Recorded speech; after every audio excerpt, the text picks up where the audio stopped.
Hey everyone, here's a real quick video about inserting citations and doing a works cited page because you may not be familiar with how to do that. So I'm going back to an old writing that we did with FastCar. If you remember that, that was our summative from our previous unit. So we didn't mark off for this before because we haven't learned how to do it yet, right? So now this is something that we're going to start being held accountable for doing. So if we cite something, if we have a quote in our writing, then we have to show where we got that quote from, right? So you guys were really good about, like, right here, you would put a parenthetical citation. So if you knew that Tracy Chapman wrote this song, then you would put Chapman in parentheses, and that's great, right? But what we need to do is we actually need to take that one step further, and on all of our documents, we need to be creating a works cited page. Okay, and it looks just like this. And your works cited page includes, it's exactly what it sounds like. It includes any of the works that you have literally cited in your paper. Okay, that's why we call it that. So I'm gonna say that, like, okay, so I used this website to help me understand, Fast Car by Tracy Chapman a little bit better. So I have to cite this information because I took it for my own writing and I used it. So you can absolutely use other people's information. You just have to give them credit for it. Okay, so here's one way that we can do this. Um, One of them, and I think Google Docs is slowly but surely updating and like how this is going to look for them. And I think they'll make it to where it's easier on Google Docs. So there is a tool setting here, and then you go to citations, and then you can add your citation source right here. And then you are manually putting in all the information. Okay, and then it generates the citation for you. So, this is one way that you can do it. A lot of times, because of the second way I'm going to show you, that second way sometimes is unreliable. So we have to have like this as a backup. Because if we just say, oh, my citation website wasn't working, okay, fine. But then if that's not working, then we have to put everything in manually. And you can do that here on Google Docs. Okay. So let me show you the other way that, if it's working properly, makes your life a whole lot easier, and that's one of the websites that'll help us. It's like EasyBib or Citation Machine, if that one is still working. Like I said, they're a little sketchy. The only problem with this, as you can see, is there are a lot of pop-ups, and so it gets kind of annoying. You kind of have to be careful with that. So once you go to easybib.com, you're going to click on Create Citations, and then it is going to give you an opportunity to pick what your citation is. So I'm citing a website, but for future reference, you can do newspapers, videos, documentaries, advertisements. There's all sorts of stuff here that you can cite. Okay, but for the sake of the Tracy Chapman assignment, I'm citing a website. So then I have to go here to the website that I'm citing, and I'm going to Control C because I have to copy that URL. And then I'm going to go back to EasyBib, and I'm going to paste that URL right here. And bear with me with the video because it slows everything down usually. Um, Stand by. Okay. As you can see, it says searching for your source. And then it'll give you results found based on the like website URL that you've given. Okay.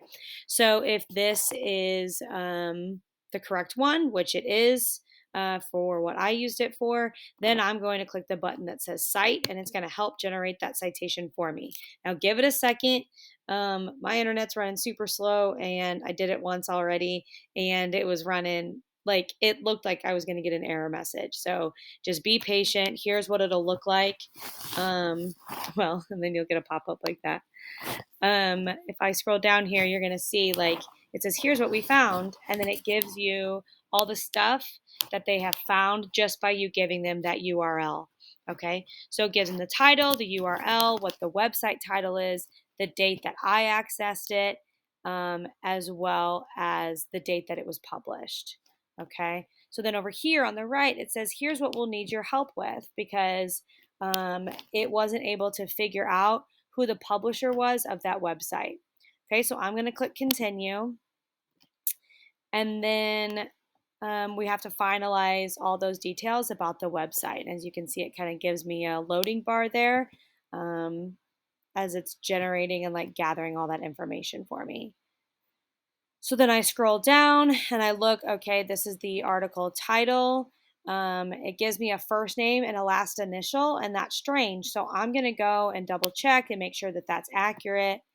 And then I go through, and then sure enough, right, it says Areli M. So it does have a first name and a last initial. But if you look here, right, like here's a perfect example of a mistake that it seems like EasyBib may have made. This says that it was published on May 28th, 2011, but EasyBib said it was published on this year. So that's not right, right? I need to go and see. Okay, so it says news 2021, but this original one was published in 2011. So I have to go. It's my responsibility to go back and change that on EasyBib. So I'm going to go to electronically published, and I'm going to change this to 28th of, oops, try again, May. And then it's 2011 is when this one came out. Okay. And then I accessed it, we'll say today, right? So whatever date you accessed it, then that goes in your citation as well. And then we click complete citation, and it takes a second. Creating citation.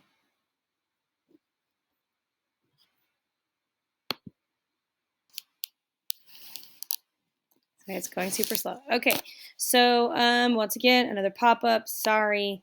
Again, you can avoid this. You can avoid the pop-ups altogether if you just wanted to use Google Docs. But it's like, I guess it's kind of similar because the time that you spend, the time that you spend, like ignoring all the pop-ups is about the same amount of time you would be spending putting in those individual like boxes to generate the citation.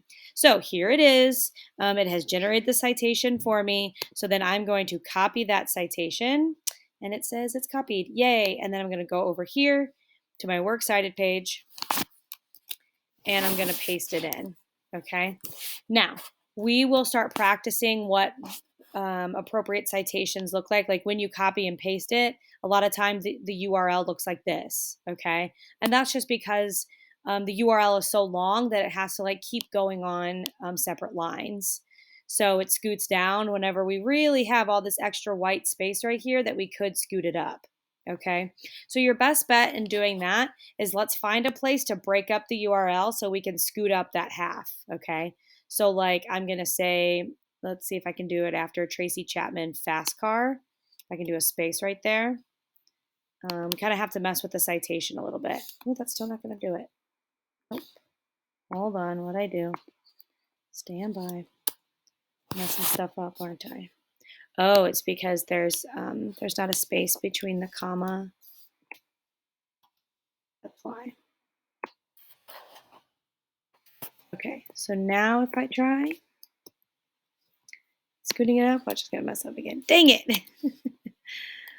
Oh, hold on. Okay, so I think it's because I let the URL still be too long.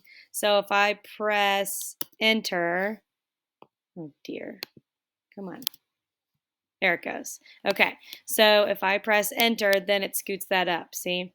And you also don't need the URL, so I'm going to remove that hyperlink because you don't need it for, let's see, remove link. Perfect. Because you don't need it for the sake of your URLs here. And then I fix that. And then we're good. We'll talk more about hanging indents later. I won't have you guys worry about that right now. And so that is how we generate a citation for your works cited page. And again, you can use citationmachine.net, easybib.com, or you can go to tools and go to your citations that way. So you have multiple ways that you can do it, but it's ultimately up to you as long as it looks something like this. Okay, thanks guys.